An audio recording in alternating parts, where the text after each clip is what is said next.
சொக்கனுக்கு பக்கத்திலே சோடி என்று வந்தவளே நூல் புடவையில் ஒளிஞ்சுக்கிட்டு நினைச்ச தாளம் போடணுமே.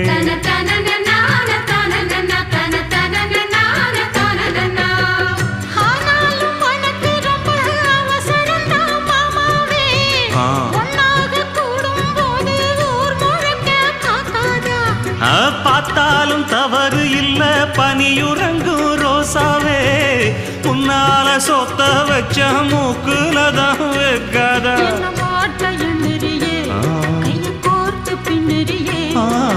பாட்ட பாடி பல விதமாக சேட்ட பண்ணிரியே.